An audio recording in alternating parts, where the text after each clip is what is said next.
সুপ্রিয় দর্শক সবাইকে স্বাগত জানাচ্ছি স্বপ্নধরা নিউজ আওয়ার এক্সট্রায় সহযোগিতায় আলোক হেলথ কেয়ার অ্যান্ড হাসপাতাল।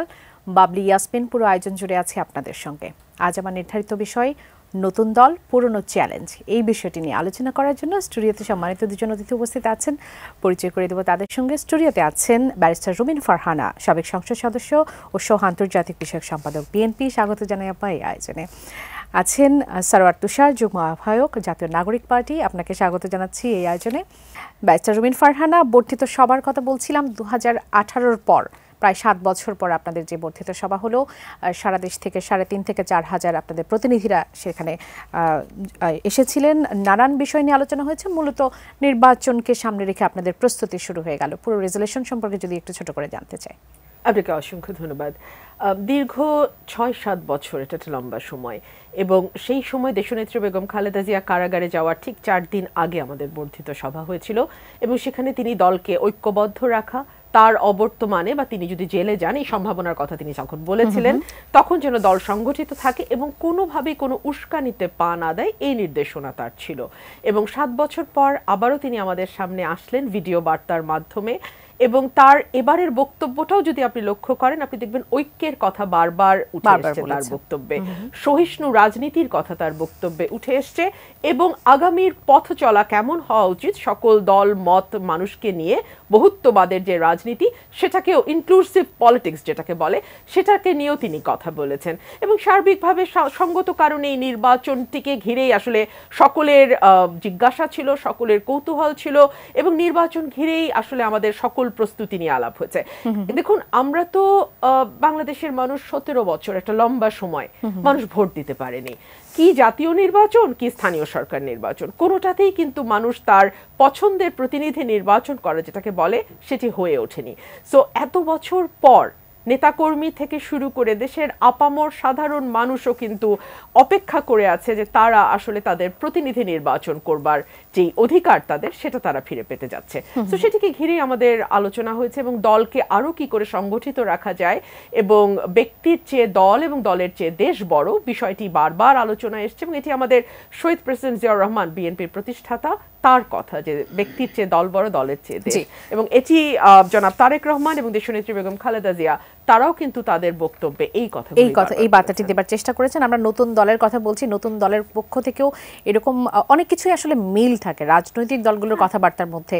যেমনটি সারোয়ার তুষারদের দল থেকেও বলা হচ্ছে যে ব্যক্তিকেন্দ্রিক নয়, দলকেন্দ্রিক নয়, আসলে বাংলাদেশের মানুষের জন্য রাজনীতি তারা করবেন, বাংলাদেশের জন্য রাজনীতি করবেন। সারোয়ার তুষার, আপনার কাছে আসি। আপনাদের নতুন পার্টির জন্য শুভকামনা থাকছে। নিবন্ধনের ব্যাপারে প্রস্তুতি কতটুকু চলছে? নির্বাচন কেন্দ্রিক প্রস্তুতি কেমন চলছে? আপনাকে ধন্যবাদ, এবং রুমিন আপাকে আমি শুভেচ্ছা জানাই। যেহেতু আমরা একটা রাজনৈতিক দল হিসেবে আত্মপ্রকাশ করেছি, ফলে আমাদের অবশ্যই লক্ষ্য থাকবে নির্বাচন কেন্দ্রিক।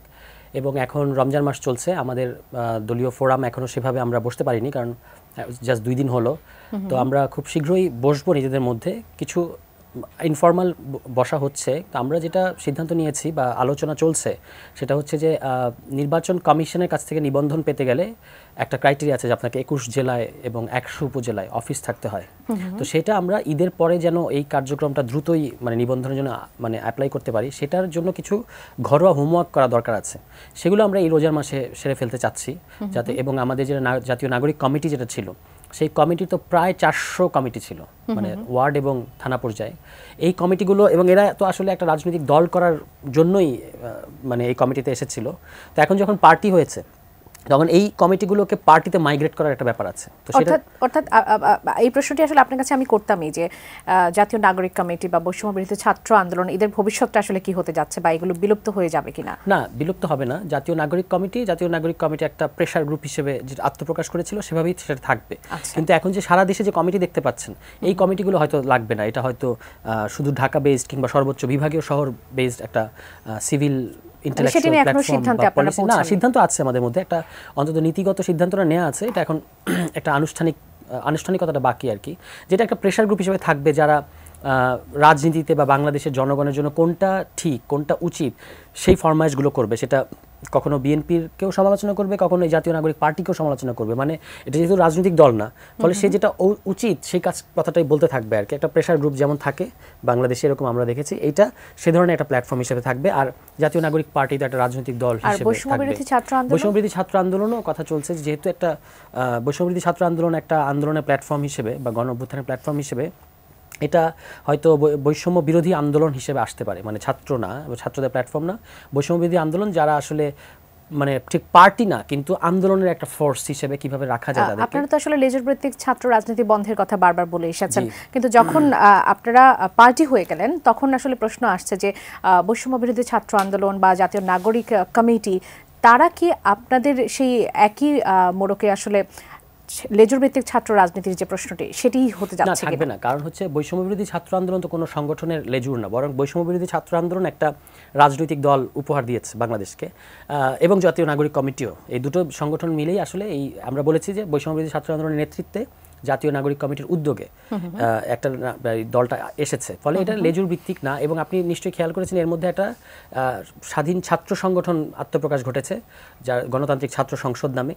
তারা কিন্তু স্পষ্ট করেছে যে তারা আসলে, এবং এরা মূলত বৈষম্যবিরোধী ছাত্র আন্দোলনের সাথেই নানাভাবে জড়িত ছিল, যারা সাবেক সমন্বয়ক, তাদের উদ্যোগে হয়েছে। ফলে ওইটা একটা ইন্ডিপেন্ডেন্ট ছাত্র সংগঠন হিসেবে ক্রিয়াশীল থাকবে। বৈষম্য বিরোধী ছাত্র আন্দোলন হয়তো বৈষম্য বিরোধী আন্দোলন হিসেবে থাকবে। এদিকে জাতীয় নাগরিক কমিটি তো আছে, এগুলো প্রেশার গ্রুপ কিংবা আন্দোলনের বিভিন্ন মোর্চা কিংবা এই যে শহীদদের বিচার, শহীদ হত্যার বিচার, আহতদের পুনর্বাসন, এগুলো নিয়ে তারা হয়তো কাজ করবে।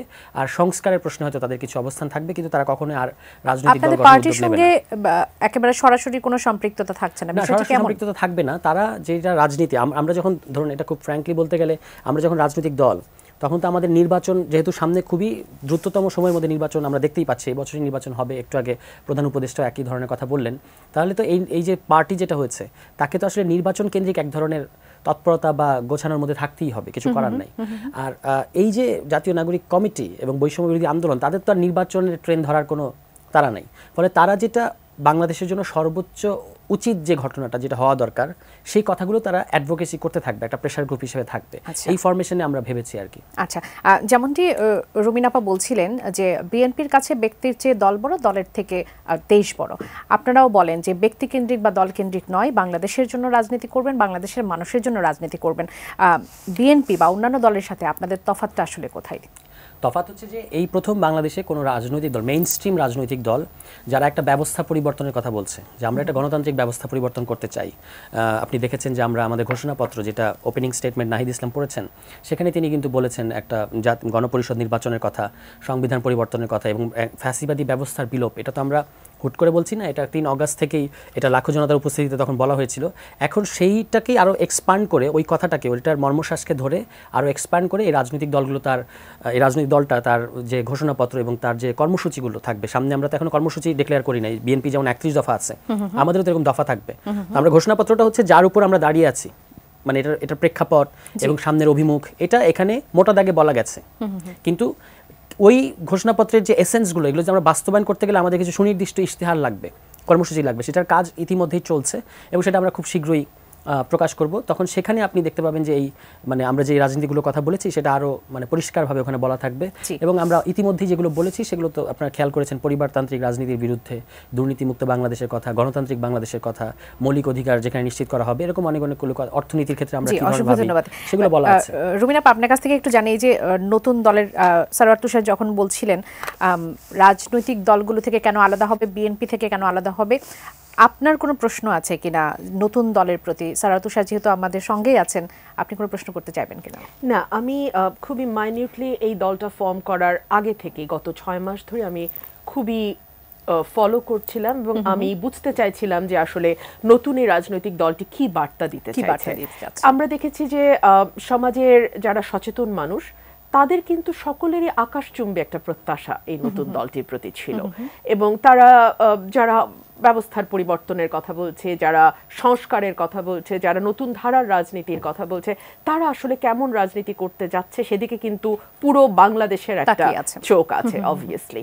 আমি অনেকগুলো কথা শুনলাম, আমার ভাই বলছিলেন ব্যবস্থার পরিবর্তন, সংবিধানের পরিবর্তন, ফ্যাসিবাদের বিলোপ।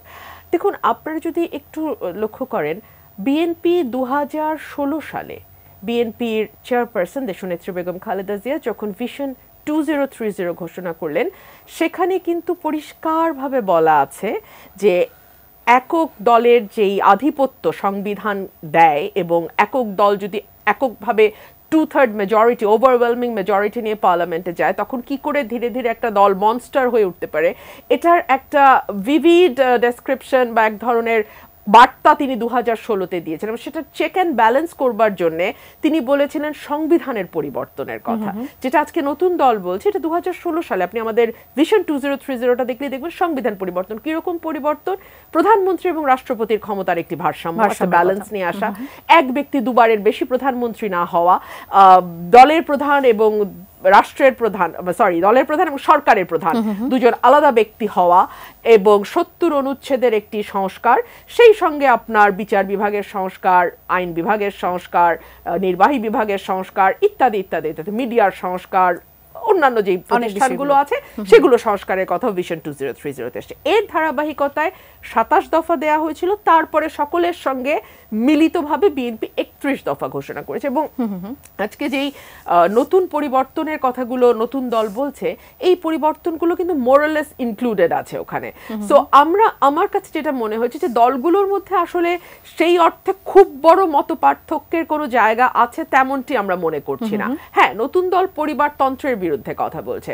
দেখুন, পরিবার থেকে যদি যোগ্য কেউ আসেন, যিনি তার মেধা যোগ্যতা দিয়ে দলে জায়গা করে নিতে পারেন এবং পরবর্তীতে দলকে নেতৃত্ব দেওয়ার যোগ্যতা যদি তার থাকে, তাহলে কেবলমাত্র পরিবার থেকে এসেছে বলেই যে আপনি তাকে বাদ দেবেন, সেটা কি খুব যৌক্তিক? সেটাও তো আসলে খুব যৌক্তিক নয়, তাই না?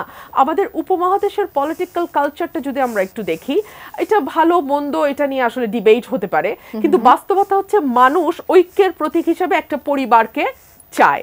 ফর এক্সাম্পল, ভুট্টো পরিবার পাকিস্তানে, কিংবা নেহেরু পরিবার ভারতে, সো তারা চায়। এমনকি ওয়েস্টেও আমরা দেখছি ট্রুডো ফ্যামিলি, জাস্টিন ট্রুডোর পরিবার, কিংবা আমরা বুশ ফ্যামিলি। সো আমাদের ফ্যামিলি কালচারটা অল ওভার দ্য ওয়ার্ল্ড এটা আছে। এটা শুধু উপমহাদেশের সংস্কৃতি বা বলবো কেন, তবে উপমহাদেশে যেটা হয় সেটা হচ্ছে দলগুলোকে ঐক্যবদ্ধ রাখতে গেলে ফ্যামিলি ছাড়া উপায় থাকে না। কেন আমি আপনাকে বলি, ধরুন 81 সালে শেখ হাসিনাকে কেন ফিরিয়ে আনা হয়েছিল? বিকজ তখন আওয়ামী লীগ খণ্ড বিখণ্ড হয়ে গেছে। আওয়ামী লীগ মিজান, ব্র্যাকেট বন্দি, আওয়ামী লীগ অমুক, আওয়ামী লীগ তমুক। আবার একইভাবে শহীদ প্রেসিডেন্ট জিয়াউর রহমানকে যখন হত্যা করা হয়, তিনি শহীদ হন, তখন কিন্তু দেশনেত্রী বেগম খালেদা জিয়া পলিটিক্সে আসার ব্যাপারে নিজে যে খুব আগ্রহী ছিলেন তেমনটি নয়। তাকে এক প্রকার জোর করেই দলের দায়িত্ব নিতে হয়, বিকজ না হলে দলকে আসলে ঐক্যবদ্ধ রাখা যাচ্ছিল না। এবং দেখা গেছে যে পথ পরিক্রমায় তিনি অত্যন্ত সফলভাবে দলটিকে নেতৃত্ব দিয়ে আজকে 40 বছর এই জায়গাটিতে নিয়ে এসে দাঁড় করিয়েছেন। গত 17 বছরে তো অনেক কথা হয়েছে, বিএনপি ভেঙে যাবে, বিএনপি টুকরো টুকরো হয়ে যাবে, বিএনপি এই চলে গেল, ভেঙে গেল, হলো না। এই জন্যই মনে করছেন যে পরিবারতন্ত্রটা থাকাটা আসলে জরুরি? পরিবারতন্ত্র থাকা বলতে আমি এভাবে বলছি, কনটেক্সটটা, যে আমাদের উপমহাদেশের বাস্তবতা, পলিটিক্যাল রিয়ালিটিটা কি। রিয়ালিটি হচ্ছে মানুষ একটা পরিবারকে ঐক্যের প্রতীক হিসেবে দেখে, এক। দুই হচ্ছে সেই পরিবার থেকে যদি যোগ্য কেউ আসেন, তাহলে তো কেবলমাত্র পরিবার থেকে এসছেন, এজন্য তাকে খারিজ করে দেওয়াটা কতটুকু যৌক্তিক, এই প্রশ্নটা নিশ্চয়ই স্যার তো সেটা ব্যাখ্যা করবেন। আমাদের দেশে তো আসলে রেকর্ড সংখ্যক রাজনৈতিক দল আছে, আমরা যুগে যুগে সেগুলো আসলে দেখে আসছি, কিন্তু গণতন্ত্রকে সুসংহত করার জন্য আমরা কিন্তু বিগত সময়ে যে রাজনৈতিক দলগুলো, সেগুলোকে কিন্তু আমরা সেভাবে ভূমিকা পালন করতে দেখি নাই। কেননা সেখানে দেখা গেছে ব্যক্তি স্বার্থ প্রাধান্য পেয়েছে একেবারে জাতীয় স্বার্থের থেকে, কখনো দলের স্বার্থটা প্রাধান্য পেয়েছে। কিন্তু নতুন রাজনৈতিক দল তারা বলছে, তারা নতুন আশা নিয়ে, আপনিও বলছিলেন যে সকলেই আসলে তাদের দিকে একটু নজর রেখেছে, তারা কি কি নতুন প্রতিশ্রুতি দেয়, তাদের যে প্রতিশ্রুতি সেখানে তারা এগিয়ে আছে কিনা আপনার কাছে কি মনে হয়? দেখুন, আপনি যদি আমাদের সংবিধানটা একটু লক্ষ্য করেন, সেখানে আপনি দেখবেন চমৎকার কথার কিন্তু কোনো অভাব নেই। রাষ্ট্রের সকল ক্ষমতার মালিক জনগণ, এটাও বলা আছে। আপনার চিন্তার স্বাধীনতা, বাক স্বাধীনতা, হ্যাঁ কিছু এক্সেপশন দিয়ে দেওয়া আছে, বাট তার বাইরে ইটস ওপেন। গণতন্ত্রের কথা, মানুষের সরাসরি ভোটে প্রতিনিধি নির্বাচিত হইবে, হয়েছে কি? কথা আপনি যতই চমৎকার বলেন না কেন বা লেখেন না কেন, লিখতেই পারেন, বলতেই পারেন, সেটা আপনি কতটুকু কাজে পরিণত করতে পারছেন সেখানে এই প্রশ্ন। কেন এই প্রশ্নটা আমি আজকেই তুলছি, তার কারণ হচ্ছে it is too early to make a comment. মানে ওনারা মাত্র একটি নতুন রাজনৈতিক দল গঠন করেছেন, আমাদের দেশের সাধারণ মানুষের শুভেচ্ছা আর রাজনৈতিক দলের একজন কর্মী হিসেবে আমাদের শুভেচ্ছা ওনাদের সাথে আছে। কিন্তু আপনি মনে করে দেখুন, সেপ্টেম্বর মাসে, আমি যদি ভুল না করে থাকি, এই দল যাদেরকে নিয়ে গঠিত হয়েছে তারা কিন্তু বিভাগে বিভাগে সমাবেশ করছিলেন, জেলায় জেলায় জেলায় জেলায় বোধহয় না server, if I am not wrong. তখন কিন্তু ডিসিএসপিদের সরকারের তরফ থেকে নির্দেশনা দেওয়া হয়েছিল সকল প্রকার সহযোগিতা ওনাদেরকে করতে। এই যে ওনারা যেদিন দল ঘোষণা হলো আপনাদের মানিক মিয়া অ্যাভিনিউতে, সেই দিনও পিরোজপুরের পুলিশ 5টি বাস রিকুইজিশন দিয়ে ওনাদেরকে দিয়েছেন। এই রাজনীতির এই যে প্রাথমিক যেই ধাক্কাটা, এটাই তো আমাকে পুরনো রাজনীতির কথা মনে করিয়ে দেয়। আওয়ামী লীগের সমাবেশের আগে বাস ভর্তি ভর্তি, সরকারি বাস ভর্তি ভর্তি করে আওয়ামী লীগের নেতাকর্মী আসতো, আর বিএনপির সমাবেশ হলে বাসের আকাল পড়ে যেত, সব বাস স্ট্রাইক করে বসে থাকতো, ওই দিন বাস চলবে না, অঘোষিত হরতাল হতো। তো এই সংস্কৃতির পুনরাবৃত্তি তো আসলে আমরা চাই না এই রাজনৈতিক দলটি করুক। প্রশ্ন আসে, এবং আরো বেশি প্রশ্ন আসে কেন বাবলি, ওনারা তো আমাদেরকে একটা প্রতিশ্রুতি দিয়েছেন আমরা পরিবর্তন আনবো। সো আমরা ডে 1 থেকে সেই পরিবর্তনটা, দেশের মানুষ সেই পরিবর্তনটা ওনাদের কাছে আশা করে, ওটাই ওনাদের ইউএসপি, ওটাই ওনাদের মূল ইউএসপি। জি, ওটা ঠিকঠাক সারাত তুষার, যে পরিবর্তনটা দেশের মানুষ আসলে প্রত্যাশা করে, সেখানে কেন শুরুতেই এরকম বিঘ্ন ঘটছে? বিঘ্ন বলতে যদি পিরোজপুরের ঘটনাকে মিন করেন, তাহলে আমি বলবো একটু, মানে এটা তো হচ্ছে পিরোজপুরের ঘটনাটা আমি অনেক জায়গায় বলেছি, আরেকবার বলি, সরকারের তরফ থেকে এটার একটা ব্যাখ্যা দেওয়া হয়েছে। এটা এরকম না যে জেলা প্রশাসকের বা সরকারের অর্থ বলে এখানে আসা হয়েছে, কিংবা ওই বাসের জ্বালানি খরচ সরকার প্রোভাইড করেছে, বাস ভাড়া সরকার দিয়েছে, ব্যাপারটা এরকম না। যেহেতু এবং খেয়াল করবেন কয়টা বাস, 5টা বাস, 100 বাস না, 500 বাস না, ঠিক আছে। আওয়ামী লীগের কথা যেটা আপা বলেছেন, এটা ঠিক। আওয়ামী লীগের আমলে কিভাবে হতো, আওয়ামী লীগ হচ্ছে ধমক দিয়ে বাসগুলোকে এখানে নিয়ে আসতে বাধ্য করতো। কিন্তু যেহেতু ইয়াংরা পিরোজপুর থেকে এখানে ঢাকায় এই প্রোগ্রামে আসতে চায়, তারা বাস মালিকদের সাথে যোগাযোগ করেছে, কিন্তু তারা হচ্ছে আপনার এটা মানে স্বাভাবিকভাবেই ভয় পাচ্ছিল যে এটা কই যাবে, তরুণরা কোথায় না কোথায় যাবে, ইয়াংদের ব্যাপারে তো একটা ভয় থাকে, আশঙ্কা তো থাকে।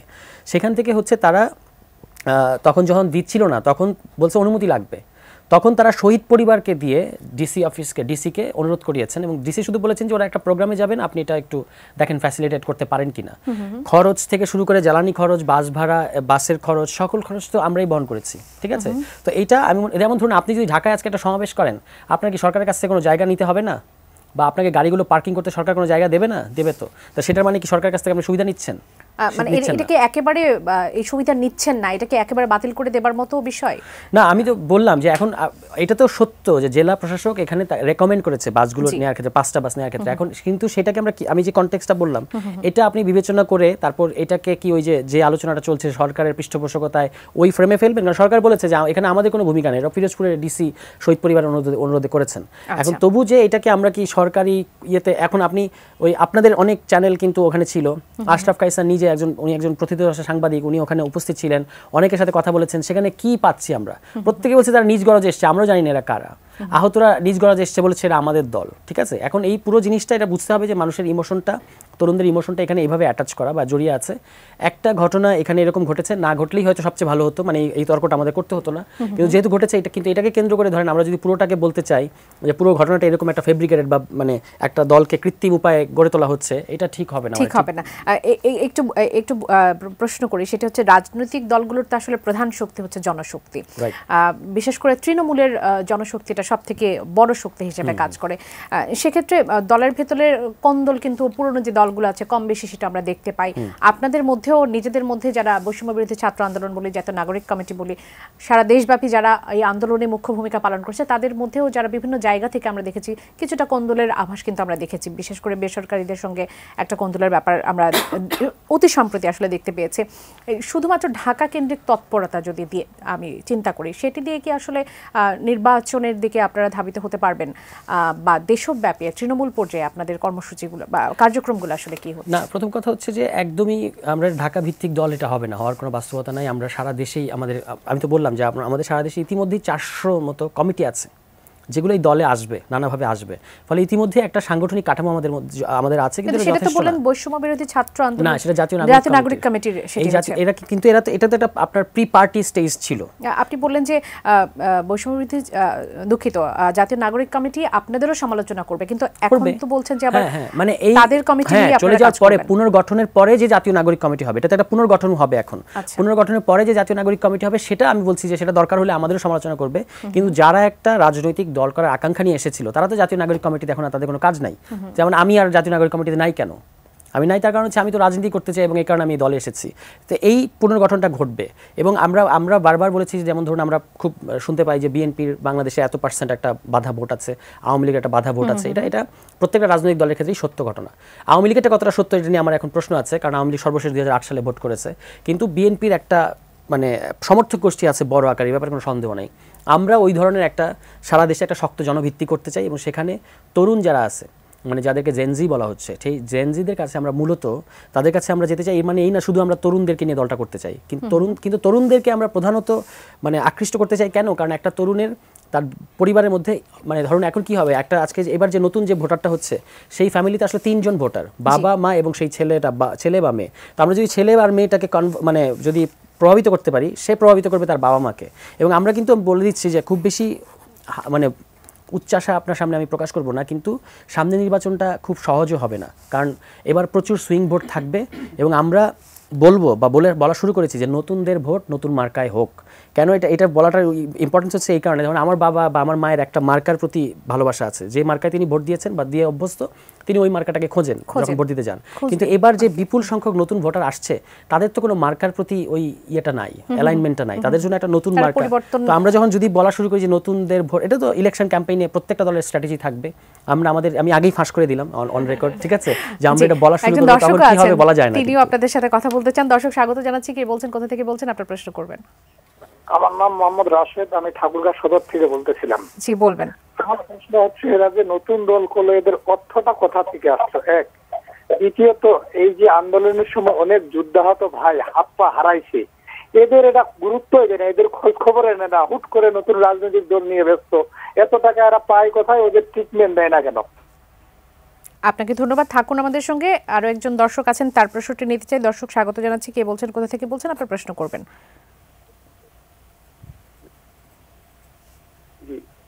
দর্শক শুনতে পাচ্ছেন? জি জি, আমার নাম ইউনুস, আমি নাটক থেকে বলছিলাম। জি বলবেন, আপনার প্রশ্নটি করবেন। জি, আমার প্রশ্ন ছিল তুষার সাহেবের কাছে।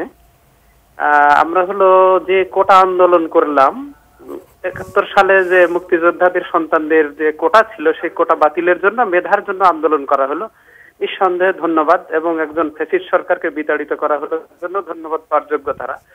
এখন দেখলাম মাউসি একটা বিজ্ঞাপন দিছে যে ভর্তির ক্ষেত্রে, সরকারি প্রতিষ্ঠানে ভর্তির ক্ষেত্রে 5% পাবে এই জুলাই মুক্তিযুদ্ধে যারা হলো আত্মদান করছে বা শহীদ হয়েছে, যে ভাষাতেই বলি। তাহলে কি আমরা আবার সেই কোটাতেই ফিরে গেলাম না? তাহলে 71-এর মুক্তিযোদ্ধাদের কি দোষ ছিল? আরো একজন আছেন, এই প্রশ্নটি নিয়ে আমি এই অংশটুকু শুরু করতে চাই। দর্শক স্বাগত জানাচ্ছি, কে বলছেন, কোথা থেকে বলছেন, আপনার প্রশ্নটি করবেন। আমি আব্দুল ওয়াহাব মন্ডল, রাজবাড়ি থেকে বলছিলাম। জি বলবেন। আমি রুবিন সুফানের কাছে প্রশ্ন রাখতে চাই যে ওনারা যে এই নতুন দল সম্পর্কে ওনারা যে চ্যালেঞ্জ মোকাবেলা করছেন কিনা, ওরা জামাত যেহেতু ওনাদের থেকে আলাদা দল করেছে, এই নতুন দলকে ওনারা চ্যালেঞ্জ মোকাবেলা করছেন কিনা? অসংখ্য ধন্যবাদ। থাকুন আমাদের সঙ্গে, এই প্রশ্নের উত্তর দিয়ে একটু এই অংশটা শুরু করি। রুমিন আপা, ফাঁকা মাঠে গোল দেবার সুযোগ তো আসলে এখন আর নেই, কেননা জামাত আপনাদের সঙ্গে নেই এবং নতুন দল তারা কিন্তু বেশ জোরে সোরেই আসলে তারা চলে এসে, তাদের জনসমর্থনটা এখন অন্য পর্যায়ে, কেননা জেনজি আছে তাদের পাশে। আপনারা কি চ্যালেঞ্জ অনুভব করছেন কিনা? দেখুন, ফাঁকা মাঠে গোল দেওয়ার অভ্যেসটা আওয়ামী লীগের ছিল এবং এই অভ্যেসের চর্চা তারা এখন থেকে না, জেনজি তো একদম নতুন জেনারেশন, ওরা হয়তো জানে না 73 সাল থেকে তারা বিসমিল্লাহ করেছিল ফাঁকা মাঠে গোল দেওয়ার চেষ্টা। সেই সময় জাসদ এবং কিছু স্বতন্ত্র প্রার্থী, যার মধ্যে আমার বাবা একজন ব্রাহ্মণবাড়িয়া থেকে, জেতার পরে তাকে পরের দিন বিজয়ী ঘোষণা করা হয়, রাতে পরদিন সকালে তাকে পরাজিত করা হয় এবং তাকে বলা হয় কি ওলি আহাদ জিতলা না আমাকে ছাড়া, শেখ মুজিবুর রহমান বলেছিলেন। সো এগুলো ওনাদের চর্চা, ওনাদের অভ্যেস।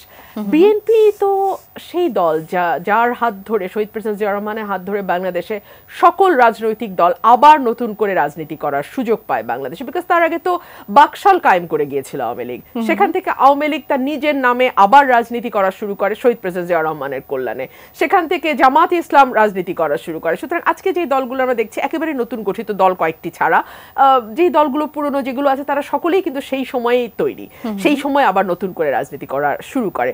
সেই জায়গা থেকে আপনি যদি দেখেন বিএনপি এই চ্যালেঞ্জ নিতে ভালোবাসে, বিএনপি চ্যালেঞ্জ মোকাবেলা করতে ভালোবাসে, বিকজ বিএনপি কখনো মনে করে না যে ফাঁকা মাঠে গোল দিয়ে গণতন্ত্র রক্ষা করা যায়, বিএনপি কখনো মনে করে না আমি ডামি তুমি মিলে একটা ভোট করে ফেলা যায়, বিএনপি কখনো মনে করে না যে বহুত্ববাদকে বাদ দিয়ে কেবলমাত্র আমার কণ্ঠটি এবং আমার কণ্ঠটি একমাত্র কণ্ঠ হিসেবে থাকবে, এটা বিএনপি মনে করে না। বিএনপি মনে করে না যে হয় তুমি আমার বন্ধু না হলে তুমি আমার শত্রু, মানে এই দুটোর মাঝখানেও যে একটা গ্রে এরিয়া আছে, আশা করি বিএনপি সেটা বুঝতে পারে। তো সেই জায়গা থেকে আমার মনে হয় যে নতুন দলকে বিএনপি প্রথম থেকেই স্বাগত জানিয়েছে এবং সার্টেনলি আমরা হোল হার্টেডলি, অ্যাটলিস্ট আমি আমার কথা বলতে পারি, হোল হার্টেডলি আমি তাদের জন্য শুভকামনা দিচ্ছি এবং আমি আশা করছি বাংলাদেশের রাজনীতির গুণগত পরিবর্তনে তারা নিশ্চয়ই বড় ভূমিকা রাখবে। এবং আমি এক লাইনে শেষ করি, একটি দল যখন চমৎকার পারফরমেন্স করতে থাকে তখন কিন্তু বাকি দলগুলোর জন্য একটা পজিটিভ পারফরমেন্স দেখানো এবং পজিটিভ প্রতিযোগিতার একটা জায়গা তৈরি। এতদিন আমরা না নেগেটিভ প্রতিযোগিতা দেখেছি, আচ্ছা তোমার সময় এতগুলো গুম হয়েছে, আমার সময় কিন্তু এত হলো, তোমার সময় এতগুলো বিচার বহির্ভূত হত্যা হয়েছে, আমার সময় এতগুলো হলো। এই যে নোংরামের প্রতিযোগিতা, মানে তুমি কতটুকু নোংরা না আমি তার চেয়ে আরেকটু বেশি নোংরা, আমি তার চেয়েও বেশি নোংরা, এই জায়গাটা থেকে বেরিয়ে এসে তুমি কতটা ভালো দেখো তার চেয়ে আমি আরো কতটুকু ভালো, এটা যদি হয় রাজনীতি অনেকখানি সুস্থ ধারায়। একটা প্রশ্ন নিয়ে একটু সারাতোষের কাছে যেতে চাই, রুমিনা আপার কাছে রাখতে চাই। সুষ্ঠু নির্বাচনের ব্যাপারে সরকার প্রতিশ্রুতিবদ্ধ, ডিসেম্বরের মধ্যে ভোটের সম্ভাবনা, ইউ প্রতিনিধিকে ডক্টর ইউনূস আজকে এই কথাটি বলেছেন। গ্রহণযোগ্য নির্বাচনের ঘাটতি থাকলে জাতি ভয়ঙ্কর বিপদে পড়বে, শামসুজ্জামান দুদু এই কথা বলেছেন। নির্বাচন যত দেরিতে হবে দেশ তত ক্ষতিগ্রস্ত হবে, আমির খসরু বলেছেন এবং সালাউদ্দিন সাহেব বলেছেন যে নির্বাচন দেরিতে করতে কূটকৌশল হচ্ছে। বিএনপির মধ্যে নির্বাচন নিয়ে এত আশঙ্কা কেন কাজ করছে, কেন বিএনপি এটি বিশ্বাস করতে পারছে না যে ডিসেম্বরের মধ্যে আসলে নির্বাচন হবে? সেটি নিশ্চয়ই আপনার কাছে আসবো। সারাতোষে আপনার কাছে দুজন দর্শক ছিলেন ঠাকুরগাঁও থেকে, রাশেদ জিজ্ঞেস করেছিলেন আপনাদের দলের অর্থের যোগান সম্পর্কে এবং আন্দোলনে যারা হতাহত হয়েছে তাদের দিকে আসলে আপনারা সেভাবে খেয়াল করছেন না বা তাদের গুরুত্ব দিচ্ছেন না, সেটা নিয়ে আক্ষেপ প্রকাশ করেছেন। না, প্রথম কথাটা হচ্ছে আমি দ্বিতীয় প্রশ্নটা আগে বলি যে আহতদের আমরা, এটা একদমই ঠিক অভিযোগ না, আমি বিনয়ের সাথে তার সাথে দ্বিমত করতে যাই প্রশ্নকর্তার সাথে। আমরা আমাদের স্কোপের মধ্যে যতটুকু সম্ভব আহতদের যে কোনো সমস্যায় আমরা সবসময় থেকেছি এবং এই কারণে আপনি দেখবেন যে একটা বড় আমাদের যে কোনো প্রোগ্রামে কিন্তু আহত এবং শহীদ পরিবার বিপুল সংখ্যায় উপস্থিত থাকে। আমাদের কমিটিতেও তারা আছেন, মানে এই যে পার্টির কমিটিতেও তারা আছেন, কারণ তারা এই দলটাকে, মানে তারা দল করুক বা না করুক, আপনি যেমন ফারহানের বোন, শহীদ ফারহান রেসিডেন্সিয়ালে তার বোন, বাচ্চা একটা মেয়ে, সে আমার সাথে দেখা হয়েছে বিভিন্ন প্রোগ্রামে, এসে বলতেছে যে আপনারা কবে দল করবেন এবং আমার ভাইয়ার কি হবে, এই ইত্যাদি, মানে তাদের ইমোশনটা মানে একদম তারা আমাদের সাথে আছে। কিন্তু বাকিটা হচ্ছে কোনো কোনো ক্ষেত্রে চিকিৎসা দেওয়ার ক্ষেত্রে বা চিকিৎসা বা অন্যান্য ইয়ের ক্ষেত্রে সরকারের হয়তো কিছু ম্যানেজমেন্টের ঘাটতি আছে। রাস্তায় বারবার নামছে কারা? সরকার ভালো বলতে পারবে যে আহতরা কেন বারবার রাস্তায় নামছে কিংবা আহতদের নাম নিয়ে অন্য কেউ নামছে কিনা, এটা আমার পক্ষে এখানে বলাটা ঠিক হবে না। তবে আমি মনে করি যে সরকারের ঘাটতি থাকতে পারে, সরকার যথেষ্ট আন্তরিক, কিন্তু তার স্কোপে সীমাবদ্ধতা আছে। আপনারা সেখানে কি ভূমিকা রাখছেন? আমরা আমাদের দিক থেকে যদি কোনো ঘটনা আমাদের কাছে আসে, যেমন ধরুন আমাদের তাসনিম যারা দীর্ঘ সময় জুলাই স্মৃতি ফাউন্ডেশনে কাজ করেছেন, যদি কোনো কেস আসে যে একটু মানে দ্রুত ইমিডিয়েট ব্যবস্থা নেওয়া দরকার, আমরা তার কাছে রেফার করি এবং আমরা যথেষ্ট পরিমাণে এইসব ক্ষেত্রে হেল্প করেছি। আরেকটা প্রশ্ন হচ্ছেন ঠাকুরগাঁও থেকে একজন প্রশ্ন করেছেন, হ্যাঁ নাটোর থেকে ইউনূস, তিনি প্রশ্ন করেছেন যে কোটা আন্দোলন যেটি হলো সেটি তো আসলে বৈষম্য দূর করার জন্য, মেধার জন্য আন্দোলন হয়েছে, কিন্তু সম্প্রতি দেখা যাচ্ছে যে স্কুলে ভর্তির ক্ষেত্রে জুলাই আন্দোলনে যারা শহীদ হয়েছে তারা 5% কোটা পাবে, তাহলে মুক্তিযোদ্ধারা কেন বঞ্চিত হবে? না, মুক্তিযোদ্ধাদেরকে কেউ বঞ্চিত করতে বলে নাই। আন্দোলনটা ছিল হচ্ছে যে আপনি কোটাটাকে স্থায়ী করতে পারবেন না। আচ্ছা, মানে আওয়ামী লীগ আমলে যে কোটাটা, ওটা একটা কোটারই সিস্টেম হয়ে গেছিল, ওরা কোটায় থাকে নাই যে আপনি অলওয়েজ মুক্তিযোদ্ধা ফ্যামিলি কি আজীবন এই কোটা পাবে এবং এত বেশি সংখ্যক 30%। তো আমাদের পয়েন্ট ছিল দুটো, একটা হচ্ছে কোটাটা কমন, দ্বিতীয়ত হচ্ছে এটা কতদিন পর্যন্ত থাকবে সেটা বলেন। এটা মুক্তিযোদ্ধা ফ্যামিলিকে তো তার বংশ পরম্পরায় এই কোটা দেওয়ার কিছু নাই। ইভেন মুক্তিযোদ্ধা ফ্যামিলিরাই বলেছেন যে আমরা তো কোটার জন্য তো এত কিছু করি নাই। আপনি যে কোনো একটা জেনুইন মুক্তিযোদ্ধা ফ্যামিলিকে জিজ্ঞেস করেন যে আপনার কতদিন পর্যন্ত কোটা দরকার, নাতি পুতি এরপরে আরও দরকার কিনা, ঠিক আছে, সেটা ছিল ইস্যু। এখানে যেটা হয়েছে যে এখানে আমি মনে করি এই ঘটনাটার ক্ষেত্রে এককালীন কোটা দেওয়া যেতে পারে। মানে এইবারে জুলাই শহীদ যারা, শহীদ পরিবার এবং আহত যারা, এককালীন বিষয়টিকে এভাবে আসছে আমি জানি না, কিন্তু আমি বলি যে এটা নিয়ে এককালীন হওয়া উচিত। যদি কোটা থাকতেই হয় আমি বলবো এটাকে প্রাধান্য দেওয়া উচিত। ধরা যাক একটা চাকরির ক্ষেত্রে যদি একজন আহত পরিবার থাকে, আমাদের সাথে অনেকে যোগাযোগ করেছেন এবং আমরা দেখেছি দে আর কোয়ালিফাইড, কিন্তু যদি দুজন প্রার্থী থাকে সেক্ষেত্রে এককালীন হিসেবে যদি কোনো আহত পরিবার কিংবা শহীদ পরিবারে কেউ থাকেন এবং তার যোগ্যতা থাকে তখন তাকে প্রায়োরিটি দেওয়া যেতে পারে এবং এটা এককালীনই হওয়া উচিত। এটাকে ওই যে আওয়ামী লীগ আমলের মতো টানা উচিত হবে না, মানে দীর্ঘস্থায়ী করা যাবে না, প্রশ্নই আসে না। ফলে মাউশির এটা আমি এখনই বলতে পারছি না, আমাকে এটা দেখতে হবে। কিন্তু কোটার ব্যাপারে আমাদের এই হচ্ছে অবস্থান, এইটা হচ্ছে আপনাদের এককালীন হতে পারে এটা, ঠিক আছে, এটা বারবার হওয়ার। রুমিনাপার কাছে প্রশ্ন রেখে গিয়েছিলাম, নির্বাচন নিয়ে আসলে এত আশঙ্কা এত সংশয় কেন কাজ করছে? দেখুন, নির্বাচন নিয়ে আশঙ্কা চেয়ে বড় বিষয় হয়ে দাঁড়াচ্ছে, আমরা ভাবছি দেশের মানুষের মধ্যে একটি ধারণা তৈরি হচ্ছে এই সরকারটি কি নতুন রাজনৈতিক দলের ব্যাপারে কিছুটা বায়াসড, এই সরকারটি কি তাদেরকে প্যাট্রোনাইজ করবার চেষ্টা করছে। অনেকগুলো কারণে প্রশ্ন এসছে। দেখুন, আমরা কিন্তু শুরু থেকেই বিএনপির অ্যাক্টিং চেয়ারম্যান এবং বিএনপির মহাসচিব দুজনেই কিন্তু টপ লেভেলের বিএনপির, এবং ওনারা সবসময় বলেছেন যে আমরা এই সরকারটি আমাদের এবং এই সরকার কোনোভাবে ব্যর্থ আমরা হতে দেব না। এবং বিএনপি কিন্তু দীর্ঘ সময় 6 মাস 7 মাস হয়ে যাচ্ছে প্রায়, এখনো কিন্তু সেই অর্থে বিএনপি আন্দোলন করা বা কোনোভাবে সরকারকে ডিস্টার্ব করা সেই জায়গায় বিএনপি একেবারেই যায়নি, সরকারকে যথেষ্ট কোঅপারেট করবার চেষ্টা করেছে। বাট আমরা দেখতে পাচ্ছি, ধরুন আমাদের যিনি প্রধান উপদেষ্টা, তিনি কোনো উপদেষ্টাদের ব্যাপারে কথা বলতে গিয়ে বলছেন তারা মাস্টার মাইন্ড, তারাই এটা করেছেন। তিনি আবার যখন বিদেশে সাক্ষাৎকার দিচ্ছেন ওয়ার্ল্ড ইন্টারন্যাশনাল মিডিয়াতে, তিনি বলছেন যে আমি বলেছি তাদেরকে দল করতে, তারা আমাকে জিজ্ঞেস করেছিল আমরা কি পারবো, তিনি বলছেন না তোমাদেরকে তো সবাই চেনে এবং তোমাদের কি আসতে হবে। সো এক ধরনের পক্ষপাতিত্বকে আপনি খেয়াল করছেন না। নাহিদ ইসলাম যখন সরে আসলেন তখন ওনার প্রধান প্রেস সচিব যিনি শফিক সাহেব, উনি বললেন he will be hour next prime minister, মানে অদূর ভবিষ্যতে সে প্রধানমন্ত্রী হতে পারে।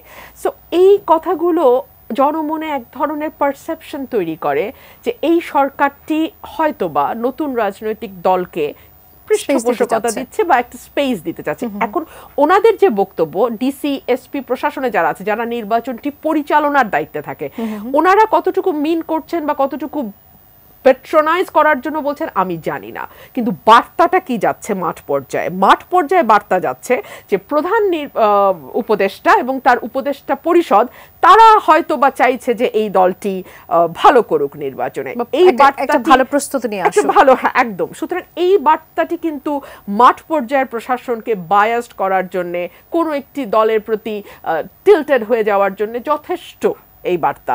তো আমরা মনে করি যে এই জায়গাগুলো থেকে এই ধরনের বার্তা যদি ক্রমাগত আসতে থাকে তখন অবশ্যই অন্যান্য যে রাজনৈতিক দল আছে তাদের সকলকেই ভাবতে হবে যে আবারও আরেকটি, মানে যেটাকে সত্যিকার অর্থে কেয়ারটেকার গভর্নমেন্ট বলে, for the election for only 3 months period, ওই সময়ের জন্য আনবে কিনা। ধরুন নাহিদ ইসলাম তো নতুন দলে যুক্ত হয়েছেন, একেবারে টপ পজিশনে উনি গেছেন, কিন্তু আরো দুজন কিন্তু আছে ইয়াং, ওনারা আসবেন কিনা আমরা জানি না, এখনো কিন্তু এই বিষয়টি পরিষ্কার না। ওনারা কিন্তু এখনো সরকারে রয়েই যাচ্ছেন এবং সরকারের সকল সুযোগ সুবিধা ওনারা পাচ্ছেন। ইভেন স্থানীয় সরকার মন্ত্রণালয়, যেটা আসলে সকল কিছুর কেন্দ্রবিন্দু, সেটাও কিন্তু ওনাদের হাতে আছে। এবং আমাদের একজন উপদেষ্টা রিসেন্টলি বলেছেন যে আমরা জানি না যে আমরা আসলে ভবিষ্যতে পলিটিক্সে যুক্ত হব কিনা। এই কথাগুলো এক ধরনের অস্বস্তি তৈরি করছে। এই ব্যাপারে কি আপনি উত্তর দিতে চাইবেন যে আপনাদের যে দুজন প্রতিনিধি ইতিমধ্যে সরকারে আছে তারা কি আপনাদের সঙ্গে রাজনীতিতে যুক্ত হচ্ছেন কিনা, বা যেহেতু রুমিনাপা বলছিলেন যে সরকারের তো সকল ধরনের সুযোগ সুবিধাই তারা আসলে এখন উপভোগ করছেন। আচ্ছা, তারা যেহেতু উপদেষ্টা তারা তো সরকারের সুযোগ সুবিধা পাবেনি, আর তারা আমাদের পরিচিত, কিন্তু তারা আমাদের প্রতিনিধি হিসেবে সরকারে নাই, তারা গণ অভ্যুত্থানের প্রতিনিধি হিসেবে আছে। আপনি একটা সিনারিও কল্পনা করেন, এইটা যে ধরনের সরকার হয়েছে, মানে আমাদের এই সরকার নিয়ে তো অনেক ধরনের আক্ষেপ আছে যে গণ অভ্যুত্থানের পরে যে ধরনের সরকার হওয়া উচিত ছিল এটা হয় নাই। এটা যে এখনো যে আমরা এটাকে গণ অভ্যুত্থানের সরকার ভাবতে চাই, এটা কারণ হচ্ছে এরা আছে, তার মধ্যে থেকে একজন আবার চলে এসেছে এবং আসার মধ্যে সরকারের সাথে আমাদের সম্পর্ক আরও আলগা হয়েছে। মানে নাহিদ চলে নাহিদ হি ইজ দ্য কি ফিগার যাকে আমরা দেখুন আমরা যদি সরকারের কাছ থেকে সুবিধা নেওয়াটা যদি মূল ব্যাপার হতো তাহলে নাহিদকে ওখানে আমরা রাখতাম, রেখে আমরা মাস্টারমাইন্ড তো বলা হচ্ছে মাস্টারমাইন্ডের তর্কটা পরে আসি, মাস্টারমাইন্ডটা এখন প্রাসঙ্গিক তর্ক না, কিন্তু যদি আমাদের ইচ্ছা থাকতো যে সরকারের কাছ থেকে সহযোগিতা নেব তাহলে আমরা কিন্তু দলটা এগিয়ে নিতাম, নাহিদকে মন্ত্রণালয়ে রাখতাম এবং তার মধ্যে দিয়ে আমরা সুযোগ সুবিধা নিয়ে কাউন্সিলের আগে, নির্বাচনের আগে নাহিদকে দলের মধ্যে, এটা তো সম্ভব। বিষয়টা কি এরকম কিছুটা হয়নি যে আপনাদের দল যখন প্রকাশিত হবে আত্মপ্রকাশ করবে তার 2 দিন আগে 3 দিন আগে তিনি পদত্যাগ করলেন? না, এটা হয় নাই। এই মুহূর্তে সরকার আরো অন্তত বোঝা যায় যে বছরখানেক বা 8-9 মাস তো আছে, জি, কারণ ডিসেম্বর টু মার্চের মধ্যে যদি ইলেকশন হয়, এইরকম 1 বছর বাকি থাকতে নাহিদ ইসলাম সরকার থেকে বেরিয়ে আসছে। এটা তো আমাদেরকে অ্যাপ্রিসিয়েট করা উচিত। আর বাকি যে দুজনের কথা বলেছেন তারা কি রাজনৈতিক দল করবেন কি করবেন না তার জন্য তো আমাদের কর্মকাণ্ড আটকে থাকবে না, তারা পরবর্তীতে আসলে তাদেরকে কম্পিটিশন করে আসতে হবে। যে তারা আসলে সরকারের থেকে আপনাদের দলে পরবর্তীতে যদি আসে তাহলে তো তখন প্রশ্নটা উদ্রেক করবে যে সরকার থেকে সুবিধা নিয়ে তারপর হচ্ছে আমি আপনাদের একজন প্রতিবেদককেই বলেছিলাম যে মানে আহ্বান জানিয়েছিলাম যে আপনাদের কাছে আপনাদের প্রচুর সোর্স আছে, আপনারা খোঁজ নেন, ইন্টেলিজেন্স আছে বাংলাদেশে, তারা খোঁজ নিক, তারা বলুক যে এই আসলেও কি এরা আমাদের সরকার আমাদেরকে কোনো হেল্প করছে কিনা বা করার মতো বাস্তবতা আছে কিনা। আমি মনে করি যে এই সরকারের মানে যদি হেল্প সে করতেও চায় এই দলটাকে, ওই সক্ষমতাই নাই। রুমিনা আপা, আপনার কাছে একেবারে 2 মিনিটের জন্য আসি। নতুন রাজনৈতিক বন্দোবস্তের কথা বলছে নতুন দলটি, তারা বলছেন যে সেকেন্ড রিপাবলিক প্রতিষ্ঠার জন্য গণপরিষদ নির্বাচনের মাধ্যমে একটি নতুন সংবিধান প্রণয়নের কথা তারা বলছেন। স্লোগান নিয়ে প্রশ্ন আসছে, মির্জা আব্বাস বলেছেন যে স্লোগানের ব্যাপারে সাবধান থাকতে বললেন, এখানে আপনার কি কোনো সংশয় আছে? দেখুন, নতুন একটি দল তাদের নতুন এজেন্ডা নিয়ে মাঠে থাকবে, এটাই স্বাভাবিক। প্রশ্ন হচ্ছে মানুষ তাদের এই এজেন্ডা কতটুকু গ্রহণ করছে, এটা যাচাইয়ের একটা মাত্র উপায়, সেটা হচ্ছে একটি গ্রহণযোগ্য নির্বাচন। আমরা একটু আগে আলোচনায় বলছিলাম যে আমরা অলরেডি একটা মনে মনে ধারণা করি যে এই দলের এত% রিজার্ভ ভোট, ওই দলের এত% রিজার্ভ ভোট, কিন্তু আমার কি মনে হয় জানেন, গত 15 বছরে না অনেক কিছু হয়তো গোলমাল হয়ে গেছে। We do not know, because আমাদের তো 15 বছর ধরে কোনো কিছুর মধ্যে দিয়ে, কোনো স্ক্রিনিং এর মধ্যে দিয়ে আমাদের যেতে হয়নি, কোনো পরীক্ষার মধ্যে দিয়ে আমরা যাইনি। সো আমরা তো আসলে জানি না যে কার ভোট কত। হয়তো দেখা যাবে যে যেই দলটিকে আমরা মনে করছি তার তেমন কোনো ভোট নাই, সেই দলটি অনেক ভালো করে ফেলেছে। সেই স্ক্রিনিং এর জন্যই তো তারা আসলে স্থানীয় পর্যায়ে নির্বাচনটা আগে যাচ্ছে। দেখুন, স্থানীয় পর্যায়ে নির্বাচনের পরিবেশ কি এই মুহূর্তে বাংলাদেশে আছে আপনি আমাকে বলেন। আইন শৃঙ্খলা পরিস্থিতি নিয়ে আজকে বিবিসি বাংলা একটা সাক্ষাৎকার নিয়েছে প্রধান উপদেষ্টার, এবং সেখানে আমি খুবই বিস্মিত হয়ে লক্ষ্য করেছি প্রধান উপদেষ্টা বলছেন যে আইন কানুন যথেষ্ট ভালো আছে, আগের বছরের চেয়ে কোনো অংশেই খারাপ না। ইট সারপ্রাইজড মি, মানে উনি যদি শেখ হাসিনা হতেন বা দলীয় কোনো ব্যক্তি হতেন প্রধান, তাহলে এই কথা আমাকে বিস্মিত করতো না, কিন্তু ওনার এই কথা বিস্মিত করেছে। বিকজ স্ট্যাটিস্টিক্সে বলছে, পুলিশের পরিসংখ্যান বলছে 50% থেকে 60% ইনক্রিজ হয়েছে এই বছর আগের বছরের তুলনায়। সো এটা আসলে খোলা চোখে সাদা চোখে দেখা যায়, এটা অস্বীকার করার তো কিছু নাই। তো সেরকমই আর কি, আমরা এখনো কিন্তু ঠিক মতন জানি না যে আমাদের মাঠের অবস্থা কি। নতুন দল তাদের নতুন তর্ক, নতুন বিতর্ক, নতুন এজেন্ডা সামনে আনবে, মানুষ সেটাকে কতটুকু গ্রহণ করবে এটা মানুষের হাতে। ধন্যবাদ সারা তুষার। একেবারে শেষ 2 মিনিট আপনার জন্য, সেটি হচ্ছে যে এই স্ক্রিনিং করার আপনারা আসলে কি ধরনের কোন বিষয়টিকে প্রেফার করছেন? কেননা তৃণমূলের যে প্রশ্নটি আমি শুরুতে করছিলাম যে তৃণমূলে আপনাদের সেভাবে নিশ্চয়ই এখনো গুছানো বা প্রস্তুতি আসলে হয়নি, আপনারা সেজন্যই কি স্থানীয় নির্বাচনটা আগে চাচ্ছেন? তাহলে বলেন যে তৃণমূলে যেহেতু আমরা গোছানো নাই, তাহলে স্থানীয় সরকারে আমাদের লাভটা কি? তবু তো আমরা স্থানীয় সরকারের কথা বলেছি। এখন যদি আপনি 1 সপ্তাহের মধ্যে স্থানীয় সরকার নির্বাচন দেন, তাহলে তো বিএনপির সেই প্রস্তুতি আছে যে তাদের, যেহেতু তারা একটা বড় দল এবং সর্বত্রই তাদের সাংগঠনিক কাঠামো আছে, তারাই ওখানে দ্রুততম সময়ের মধ্যে ইলেকশন পার্টিসিপেট করতে পারবে। আমাদের বরং প্রার্থী খুঁজতে হবে, তাই না? ফলে এটা যেটা বলা হচ্ছে যে স্থানীয় সরকার নির্বাচন আগে হলে আমাদের সুবিধা বা জাতীয় সরকার নির্বাচন পরে হোক ইত্যাদি, এইটা না। ব্যাপারটা হচ্ছে যে স্থানীয় প্রশাসনে একটা দারুণ রকমের শূন্যতা আছে এবং জনপ্রতিনিধি নাই। এতদিন যারা ছিল আওয়ামী লীগের সাথে, তারা তো পলাতক সব। ফলে এখন আপনি ইউএনওরা অতিরিক্ত পাওয়ারফুল হয়ে গেছে, ঠিক আছে? এই জন্য আমরা বলেছি যে স্থানীয় সরকার নির্বাচনটা দেন, কিন্তু সারা দেশে একসাথে দেওয়ার দরকার নেই। কিছু জায়গায় দিয়ে আমরা টেস্ট করতে পারি যে আইন শৃঙ্খলা পরিস্থিতি কী ধরনের দাঁড়ায় এবং নির্বাচন কমিশনের ভূমিকাটা কি হয়, স্থানীয় প্রশাসনের ভূমিকাটা কীরকম হয়। বিএনপি তো নিরপেক্ষতা নিয়ে অনেক উদ্বিগ্ন, আমরাও উদ্বিগ্ন। তো আমরা তো দেখতে চাইবো যে এই প্রশাসন আসলে কতটা নিরপেক্ষতা বজায় রাখতে পারে ইলেকশনের মুহূর্তে আসলে। এই সকল কারণে স্থানীয় সরকার নির্বাচনটা অন্তত কিছু জায়গায় হওয়া উচিত দ্রুততম সময়ে মনে করছেন। অসংখ্য ধন্যবাদ ব্যারিস্টার রুমিন ফারহানা, ধন্যবাদ সারা তুষার আমাদের আয়োজনে যুক্ত হওয়ার জন্য। দর্শক, এতক্ষণ আপনারা যারা আমাদের সঙ্গে ছিলেন, আগামী পর্ব দেখার আমন্ত্রণ জানিয়ে যেখান থেকে বিদায় নিচ্ছি। ধন্যবাদ সবাইকে, শুভরাত্রি।